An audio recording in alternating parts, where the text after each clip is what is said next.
we're talking about curriculum, it is a huge subject. There's so much, and it can be incredibly overwhelming. But I'm gonna break this down for you into just a few simple ideas. The first place a lot of people start is a Google search, which is wonderful, but you have to remember how Google works. The people who can advertise, the companies who can advertise, tend to be the big companies that charge a lot of money and make a lot of money, so it's worthwhile for them to advertise on the Google platform. There is nothing wrong with that, but you don't always get the best curriculum and you don't see what's really available, and it all looks really expensive. Homeschooling does not have to be expensive. There are free resources out there. There are low-cost resources out there. And on my website, again, it's right up there if you guys need to go check it out, I have a free homeschool resource Trello board that you can download. You just gotta give me your email address. It has over 100 free homeschooling resources, including full curriculum sets. So don't rush right out and drop $500, $1,500 on a curriculum if you can't afford it. There are free options that are amazing. Well, the first place you start is with your state requirements. Some states tell you what subjects you have to teach. Now, you can teach more than that, but that's the bare minimum that you have to do. And I am a big fan of going and finding the bare minimum, and then you've got your vision, which is kind of the best case scenario, and then you're gonna mesh the two, and that is real life, somewhere between bare minimum and the ideal. So you're gonna go get your bare minimum requirements off of hslda.org or your state's educational website.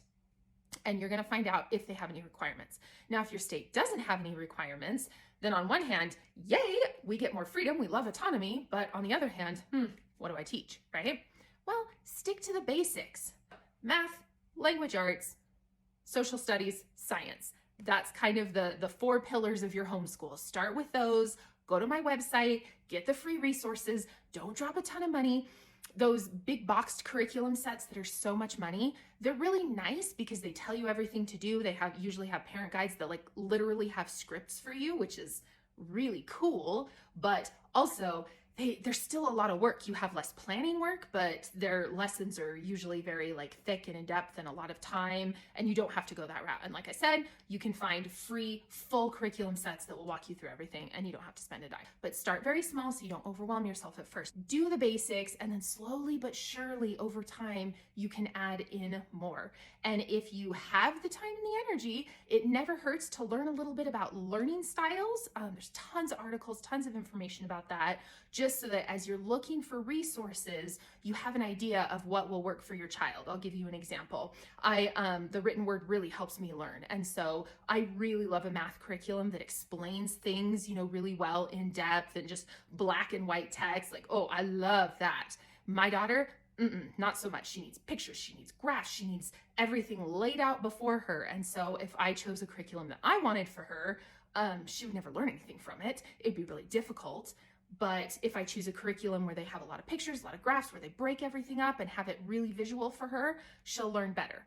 So just keep that in mind. Spend some time observing your child. Don't rush right out and purchase a curriculum. Look over the free curriculums. But if you do want to purchase something, download a sample first. So most of these companies have a sample, they have a placement test, they have something like that. Try out a few. The first couple months of your homeschooling, if you're brand new, should be just trying things, observing how it goes, asking your child, what did you like? What didn't you like? Did you like this one or that one? Here are 3 options. Pick the one you think is the best. You're trying stuff. That's why you shouldn't spend a whole ton of money. You might spend all of your budget on something you don't need or that you won't be able to use later. So just spend some time, get those free samples, look over things. You don't have to have your act together. You can just practice. In the next video, we're going to talk about scheduling, which is also really fun. See you there.